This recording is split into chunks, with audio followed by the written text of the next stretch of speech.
What would you do today? What would you say if you ever hear any white male saying today that they have to go back to countries that are not able to govern themselves properly so that they take over those countries? Would you be angry? Would you like to take actions against them? Or would you sit down to think through what exactly the context of that conversation is?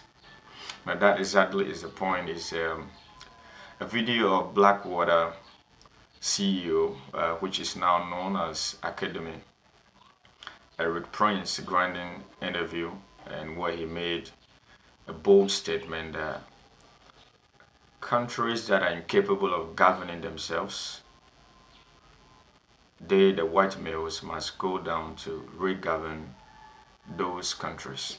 And this video has sparked a lot of outrage across Africa, especially Black Africa. And it is unfortunate that his statement is misconstrued. There is nothing that ERIK Prince has said on that video which most Africans don't say. However, if you really understand what it really means over there, is that he was not saying, or he didn't say that we should go and recolonize these countries. A lot of statements were made before he obviously said that. What did he say? Do we not complain that African governments stash away a lot of cash in Swiss bank and many banks across the world? Is that not true? Is it not also true that there are a lot of corruption in most African countries? Is it not also true that there's a lot of maladministration in most of these African countries? So what exactly are the Africans beefing about? And after all, yet again, he mentioned clearly talking about countries from which a lot of illegal migrants were coming from. That means Asia. That means far away Australasia. So why are the only people complaining are Africans? We complain about our government day in, day out, on daily basis for the way we see them take everything for themselves. How many times do you see African government falling sick and taking flights out of the continent? Numerous times. Can you take up the newspaper today without saying any corruption? Call it allegation or accusation. But it is what it is. You and I understand that.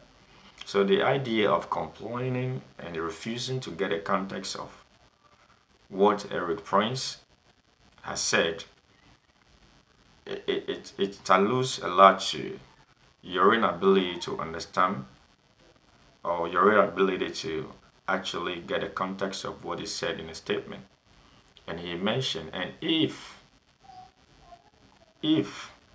these countries are unable to govern themselves, then we just have to put back the colonial hat to just phrase it that way.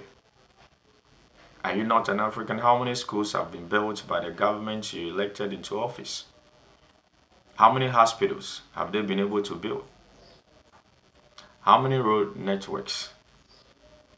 But how many of their family members are not rich within a fraction of a period they're in office? What is the nature of the roads in your communities? What is the nature of the roads? Your school system, your health system, agricultural system. You have water all over Africa, but you cannot. Your government that you think you are defending or you are offended by that statement. These governments you are defending are not even able to connect a simple pipe to the river bodies that you have in order to give you pipe-borne water. They can't do it. And you are there complaining. And then who exactly are you defending? Which government exactly are you defending with your misconstrued mindset? Which government exactly? It's about that time that um, Africans, actually would sit to think about things without emotions before trying to get angry, beginning to throw tantrums that are not necessary to the point of discussion on table. Whatever Prince has said, you in particular, I've said it before, more times, countless number of times, countless number of times. Are you able to pay for your rent? Are you able to buy your 3 square meals per day? No. You know why? Because the government you voted into office is not delivering. And you can see all the ministers, all of them in government, actually buying the most expensive cars, use the coupons, they have 24/7 security, but you, the voter, you have nothing to do. So you have to sit down carefully to think about statement before getting emotional about it. It means nothing.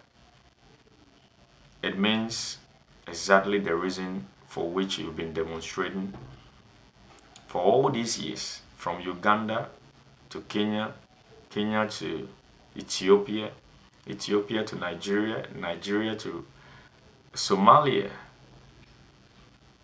If all these white guys are evil, as you claim, as you think, why is it that their countries are still the #1 destination for majority of the people on the planet, including you, the African, who is getting angry? Isn't that the same thing? That is hypocritical. You cannot continue being a hypocrite. You wish because you said it time and again. So there is no point crying over what ERIK Prince has said. It is a reality in most countries that he has the balls to talk about. It is true. It is really, really true. He just spoke the truth. So you better sit down in your homes and begin to deal with it. Or next time, don't complain about bad governance. Illegal migration in Europe, in the United States, it ultimately comes down to a contest of what is governance. Who is governed? Which countries are governed well? And if so many of these countries around the world are incapable of governing themselves, then it's time for us to just put the imperial hat back on to say, we're going to govern those countries if you're incapable of governing yourselves, because enough is enough. We're done being invaded. Because our own national security risk is at stake. Exactly. National security interests are at stake. You can say that about pretty much all of Africa. They're incapable of governing themselves and benefiting their citizens because the governments there are all about looting and pillaging and lining their pockets and going shopping in Paris instead of actually making their country better. People on the left are going to watch this. They're going to say, wait a minute, ERIK Prince is talking about being a colonialist again. Absolutely. Yes. Enough. Because if you go to these countries and you see how they suffer under absolutely corrupt, made-up governments that are just criminal syndicates. Made-up governments. The people of Africa, the people of Latin America, a lot of them deserve better. Now, some countries are really getting it together. Look at what El Salvador did. Bukele, murder capital of Latin America, he said, no more. Now El Salvador is safer than Prince William County. And he took just all south of Washington, D.C. He put